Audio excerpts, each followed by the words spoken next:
He also took a jab at Kamala Harris, calling her a very low IQ person. One of the things I like about doing a show like this, can you imagine Kamala doing this show? I could imagine her doing this show.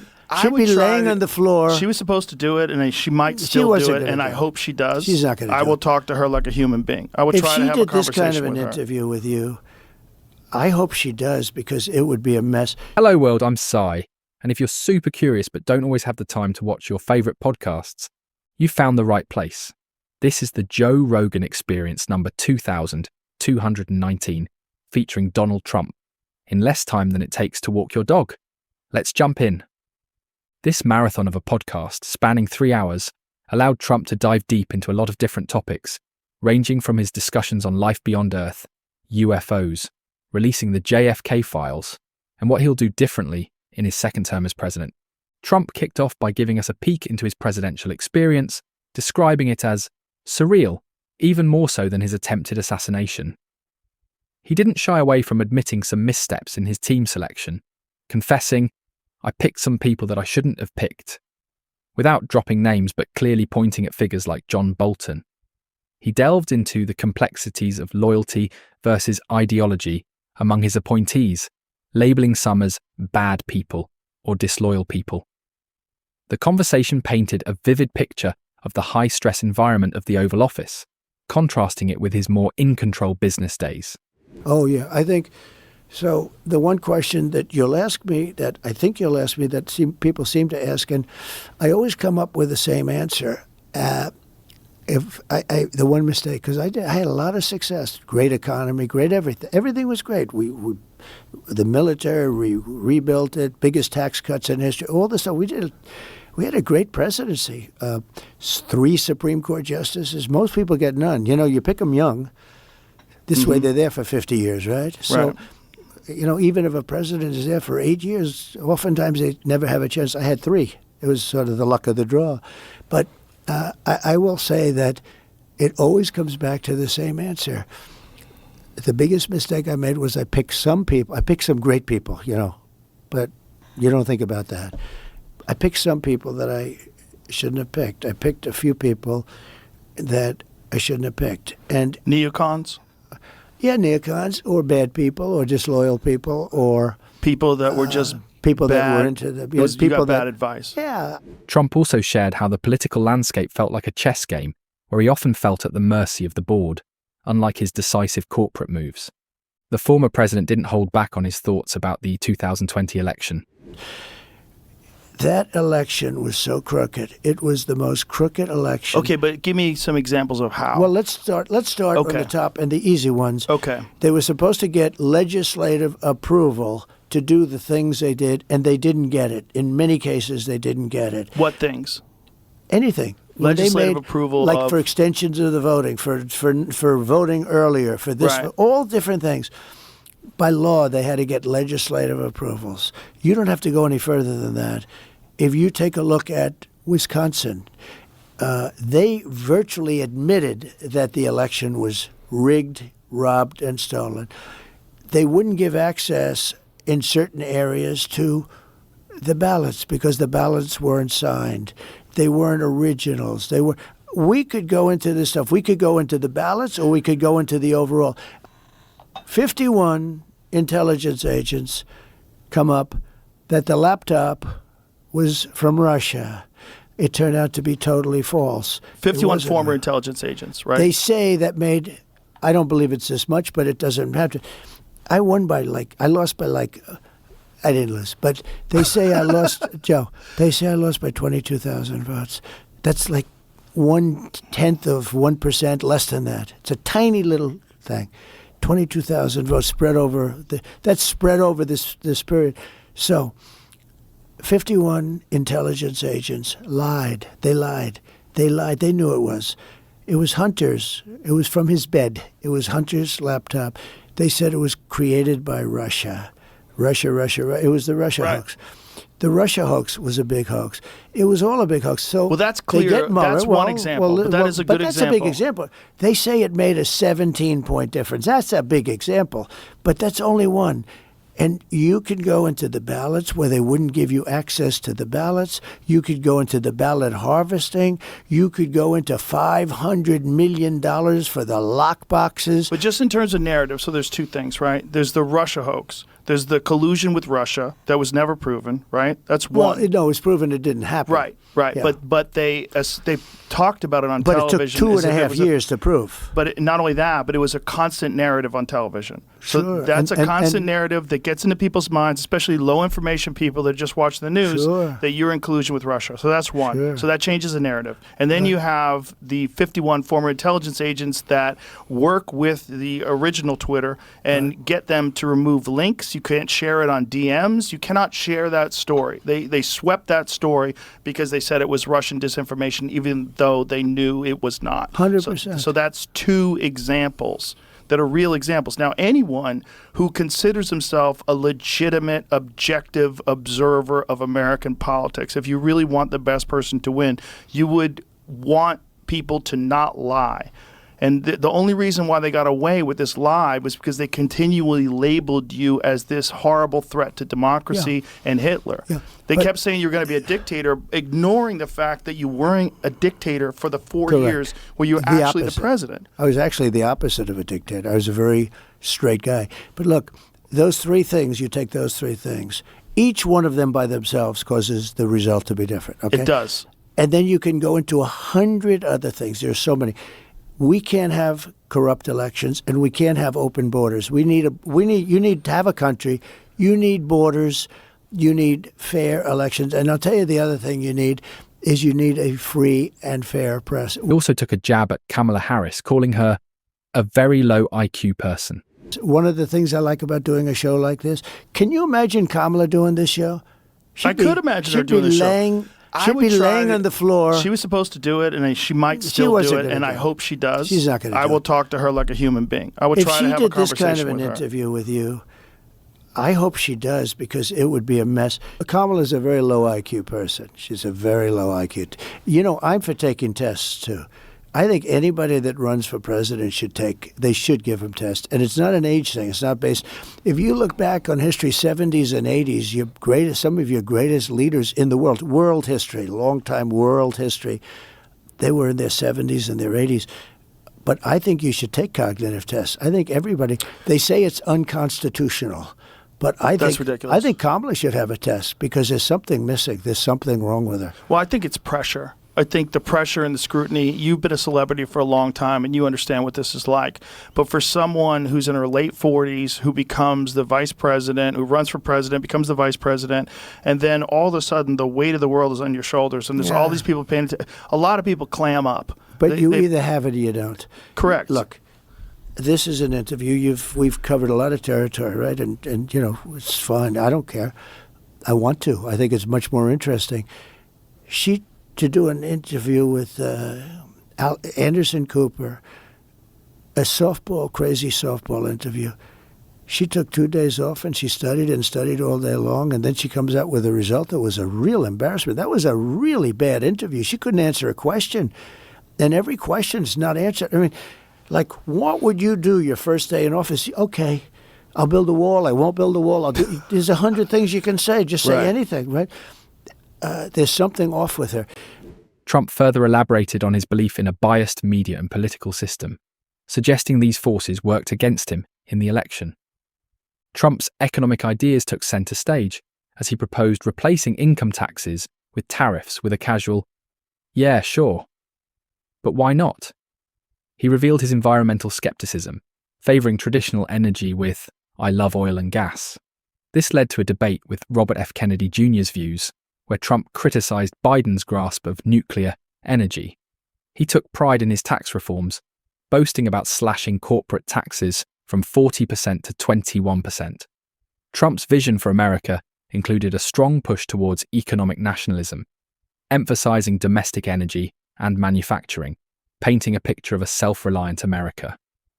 Trump's foreign policy was a roller coaster, especially with his takes on China and Taiwan. He accused Taiwan of chip theft, saying, "You know, Taiwan, they stole our chip business," showcasing his hardline trade stance. He admired Xi Jinping's intellect, referring to him as a brilliant guy. Joe, we're dealing with the smartest people. They hate when I say, when I call President Xi, they said, he called President Xi brilliant. Well, he's a brilliant guy. He controls 1.4 billion people with an iron fist. I mean, he's a brilliant guy, whether you like it or not. And they go crazy. Right. It doesn't mean he's not evil, or it doesn't mean he's not of course not. dangerous. But actually, we have evil people in our country. Yes. If you have a smart president, he can deal with Russia. He can deal with all of it. Russia would have never gone into Ukraine if I were president. How would you have stopped it? Automatic, two things. I told him. I said, Vladimir, you're not going in. I used to talk to him all the time. You're not going in. I can't tell you what I told him because I think it would be inappropriate. But someday he'll tell you. But he would have never gone in. But you know why else he wouldn't have gone in? Oil prices at $40 a barrel wouldn't have allowed him, wouldn't have given him the money to prosecute that war, wouldn't have given him the money. I said it with I was with President Xi. I said it was almost the same conversation. With Vladimir, it was Moscow. With President Xi, it was Beijing. It was almost the exact same conversation. I said, don't do it. He would have never done it. The day I left, they flew 28 bombers over the middle of Taiwan. 28 bombers. And it's the apple of his eye, and the same thing with Russia. It's the apple. Ukraine is the apple of his eye. I used to talk to him. I had a very good relationship with him. He wouldn't have done it. He would have never done it. But he also wouldn't have done it because of one of the reasons that what happened is, number one, he doesn't respect Biden at all. Not even a little bit. And who the hell would? But he doesn't respect him. But when he saw what happened in Afghanistan, how horribly that was handled, number one, you take the soldiers out last, not first. Okay, that was their big mistake. And we had that thing charted out, and they weren't obeying us. They weren't. Abdul is the head of the Taliban. Boom, boom. He had to do all these things. Some he didn't do. I said, nope, you got to do them all. This guy he immediately took he left the equipment behind, 13 soldiers dead, but he took everybody out. He took his soldiers out before. A child would know. That's where Milley was so stupid. He was such a stupid guy, Milley. Okay, those generals should have all been fired. The people that were involved with Afghanistan should have all been fired. Then they'd be writing books about him, how stupid he was and bad he was. But you take your soldiers out last. I had a big rally, and I saw a child in the front row about a year and a half ago, and I called the child up. I said, do you mind if I borrow your child? Oh, yes, please. And they came up, kids 5 years. I gave them quick details, I said, we want to get out of this place, and we have this, and we have this, and we have the equipment. I gave them a little thing. I said, do you take your soldiers out first or last after everything's done? You take them out last, sir. A child would know that. We took our soldiers out first. What was your plan? And we left Bagram. Well, not only that, we left billions of dollars worth of equipment and military vehicles that they use for parades now. The best equipment, to embarrass us, the best equipment in the world. The Taliban parade where they've got tanks rolling down the streets and Blackhawks flying is the craziest thing I've ever seen. The fact that we left all that stuff there. The best equipment in the world behind. The discussion included Trump's trade wars, claiming they bolstered the US economy through renegotiated deals. He also touched on his unique approach to North Korea, suggesting his direct diplomacy with Kim Jong-un was a step towards peace. Trump's curiosity about the unknown was evident as he mused on life on other planets, stating, "There's no reason not to think that Mars and all these planets don't have life." He hinted at receiving UFO briefings but kept it vague, only saying there was a lot of information. His plan to declassify JFK files was mentioned as a cleansing for society. One of the things that I want to talk to you about is the JFK files. And one of the things that you said was that if they showed you what they showed me, this was your quote, you wouldn't want people to know it either. So I opened them up partially. I was met from good people. Good people. People that were well-meaning. Mike Pompeo was one of them. He's a good person. They called me. They said, "Sir, would rather have you not." And I did open them, but I was asked by some people not to open them. There's a Martin Luther King file too, by the way, that they'd like to see. I don't know if you know, but there is that.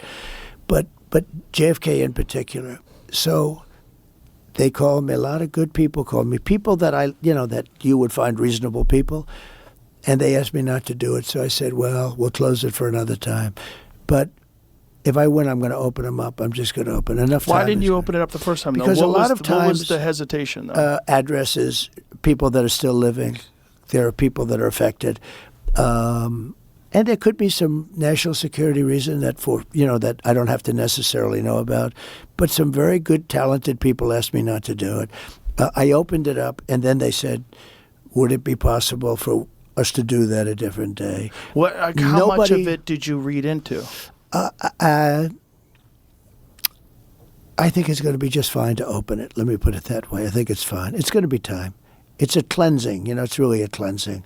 So I'm going to do it. I'm going to do it immediately, almost immediately upon entering office. Well, the thing, when people look at it from the outside and you sort of imagine what could be a reason why they would not release those files, it would be there's people that were implicated in the assassination. Yeah.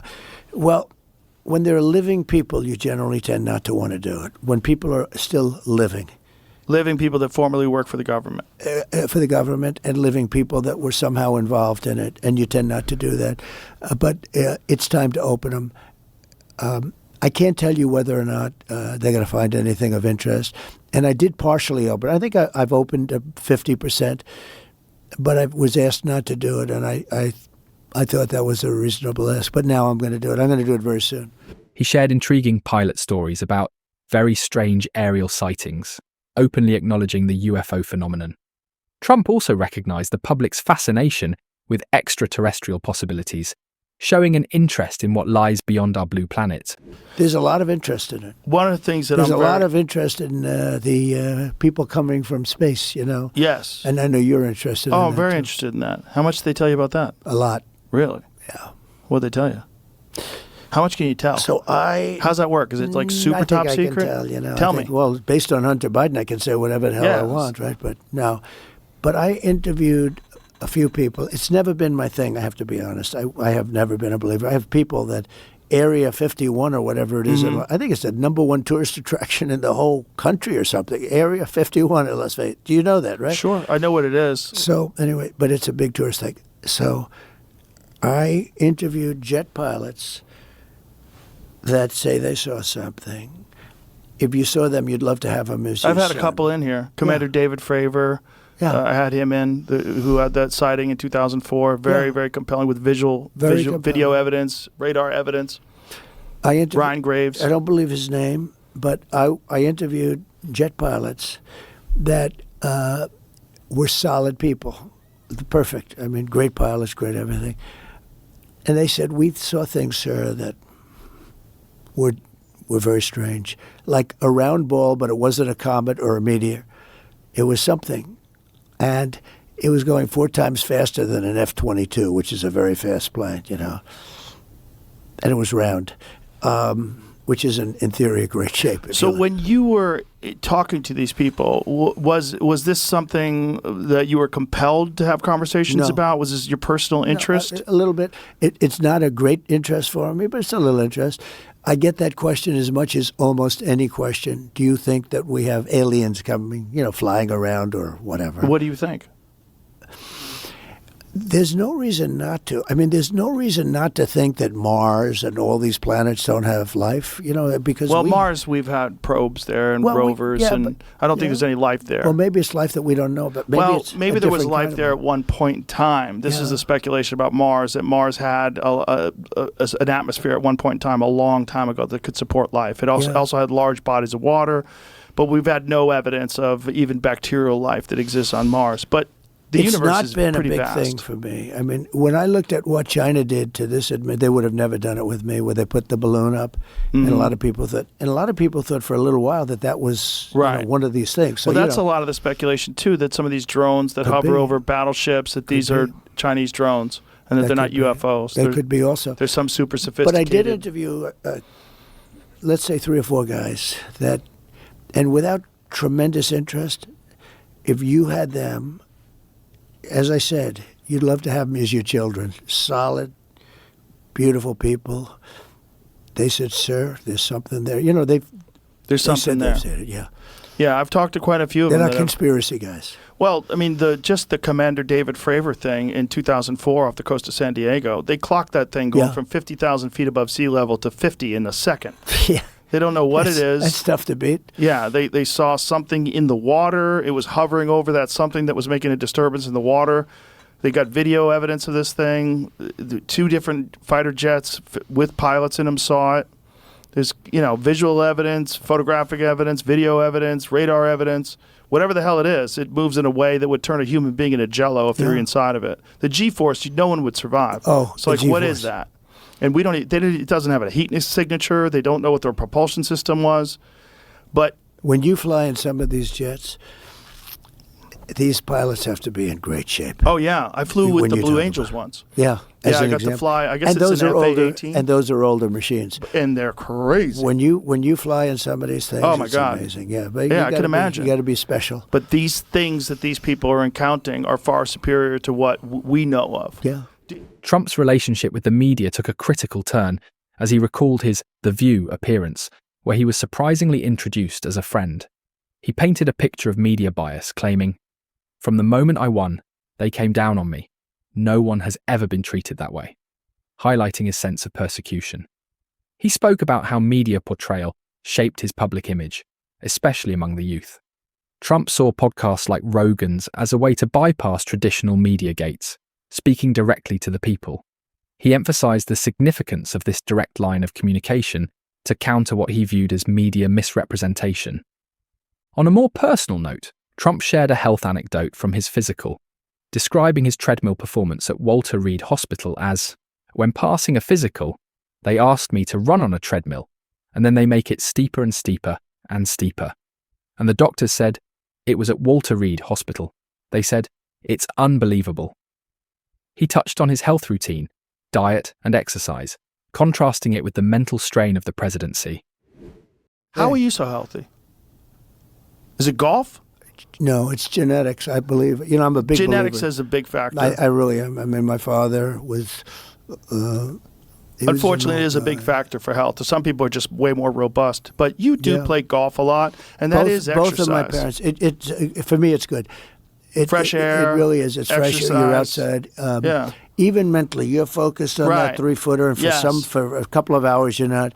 And I go quick. I play fast, real fast, and I'm in, I'm out. But, it gives me...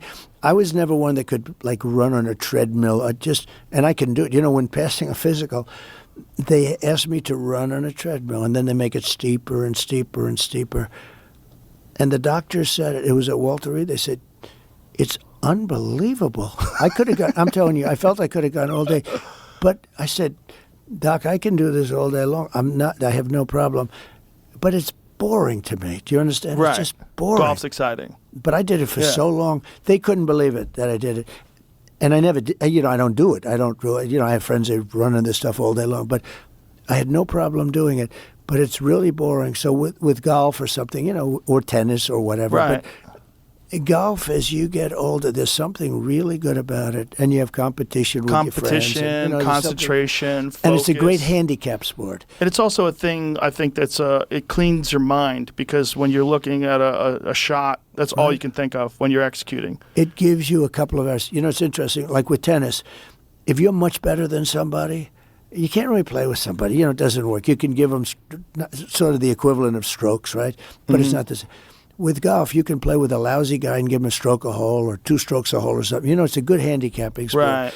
But it gives me a little exercise, but I haven't played in a long time. His bout with COVID-19 was another highlight, emphasizing his resilience. Trump also spoke on aging and health maintenance, linking it directly to his political longevity. Trump delved into history, sharing his take on Lincoln's fears, revealing his interest in leadership lessons from the past. He argued for a better understanding of history to inform present decisions. His cultural impact was another topic, discussing how he believed his policies and persona had shifted the political landscape. Trump reflected on his administration's legacy, particularly in judicial appointments and regulatory changes. He critiqued current history education, suggesting it was often skewed. He outlined his strategy for engaging younger voters through podcasts, seeing them as an untapped resource for political communication.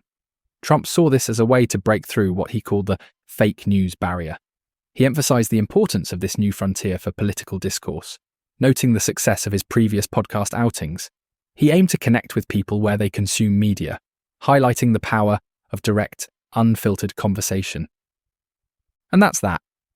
This episode of The Joe Rogan Experience wasn't just an interview. It was a journey through the mind of the 47th president-elect Donald Trump, his policies, his controversies, and his vision for the future. Whether you're a fan or a critic, this podcast offers a unique window into one of the most polarizing figures in modern politics. If you learned something new and want to spread some love, we would really appreciate if you hit the bell icon to get a head start on new episodes uploaded every other day. Make sure to like and subscribe and comment below with your favorite Trump one-liner to show us you stayed to the end and enjoyed the episode. If you want to stay updated, head on over to X and give us a follow at @SolutionsAI_. All links are super easy to find down in the description and pinned to the top comment. We'd love if you share our stuff with your friends and family too. And most importantly, be sure to stay curious. See you next time. Sci out.